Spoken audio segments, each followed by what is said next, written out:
राधे राधे। हरे कृष्ण भक्तों, जो महिला संयम के वक्त तुलसी के नीचे दीपक जलाते हैं वो मेरी बात ध्यान से सुन लेना, तो एक छोटी सी गलती आपका पूरा घर बर्बाद कर सकती है। किन महिलाओं को तुलसी को जल नहीं चढ़ाना चाहिए? धार्मिक ग्रंथों में कहा गया है कि कुछ विशेष परिस्थितियों में महिलाओं को तुलसी को जल नहीं चढ़ाना चाहिए। ये 3 अवस्थाएं हैं। कभी भी इन 3 महिलाओं को तुलसी को जल नहीं चढ़ाना चाहिए। यह बात पुराणों और धर्मशास्त्रों में कही गई है। खासकर स्कंद पुराण और पद्म पुराण में तुलसी पूजन के नियमों का वर्णन मिलता है। आइए पूरी कहानी और इसका धार्मिक कारण जानें।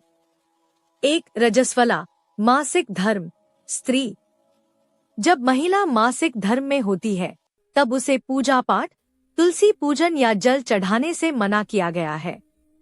यह शरीर की शुद्ध की स्थिति के कारण होता है, कोई तिरस्कार नहीं। 2. विधवा स्त्री।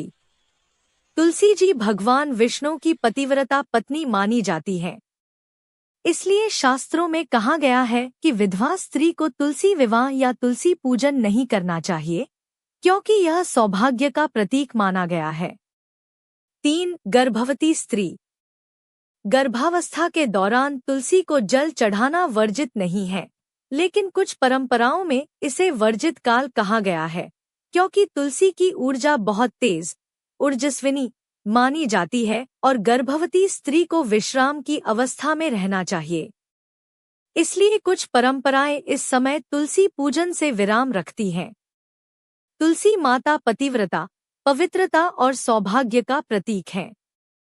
इसलिए केवल सौभाग्यवती, सुहागिन स्त्रियां ही तुलसी को जल चढ़ाकर अपने पति के दीर्घायु की कामना करती हैं। तुलसी पूजन में शुद्ध मन, स्वच्छ वस्त्र और श्रद्धा सबसे आवश्यक है। रजस्वला, विधवा और गर्भवती स्त्री को तुलसी को जल नहीं चढ़ाना चाहिए, क्योंकि तुलसी पूजन सौभाग्य और पवित्रता का प्रतीक है और इन 3 अवस्थाओं में यह पूजन परंपरागत रूप से वर्जित माना गया है।